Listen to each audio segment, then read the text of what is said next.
ఒక mobile signal స్ట్రాంగ్‌గా ఉండాలి అన్నట్లయితే మనం ఆ టవర్‌కి దగ్గరగా ఉంటే ఆ సిగ్నల్ స్ట్రాంగ్‌గా ఉండి ఆ మొబైల్‌లో సంభాషణ అంతా కూడా చక్కగా వినిపిస్తుంది.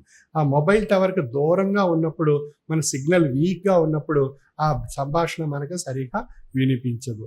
అదేవిధంగా గురుతత్వం అనేటువంటి టవర్‌కి మనం దగ్గరగా ఉన్నట్లయితే సద్గురుమూర్తి యొక్క మహోన్నతమైనటువంటి అభౌతికమైనటువంటి ఆశీస్సు భౌతిక రూపంలో మనకు ప్రసాదింపబడుతూనే ఉంటాయి. మనం ఆ సద్గురువు అనేటువంటి ఆ టవర్ నుండి దూరంగా ఉన్నప్పుడు అంటే సద్గురు నుండి దూరం కాబడినప్పుడు మనలో ఉండేటువంటి ఆ సిగ్నల్ వీక్ కాబడి అప్పుడు మనకి ఆ సద్గురు యొక్క ఆశీస్సులు మనం బలహీన పడిపోయి మనం ఏది పొందలేనటువంటి పరిస్థితి ఏర్పడి చివరికి మనకు ఉండేటువంటి తాపత్రయాలు, మనకు ఉండేటువంటి ఆశలు, మనకు ఉండేటువంటి భ్రాంతులు, మనకు ఉండేటువంటి అరిషడ్వర్గాలు పూరితమైన వాతావరణాన్ని కలిగించి మనకు సమస్యలకు, బాధలకు, కష్టాలకు, నష్టాలకు మనకు గురి చేస్తాయి. అప్పుడు బలహీనపడినటువంటి ఆ యొక్క సద్గురు యొక్క ఆశీస్సులు లభ్యం కాకపోవడం చేత మనం ఈ బాధలు, సమస్యలు, నష్టాలు ఇరుక్కుపోయి మళ్ళీ గురు సన్నిధానానికి చేరాలన్న కాలం అంగీకరించదు.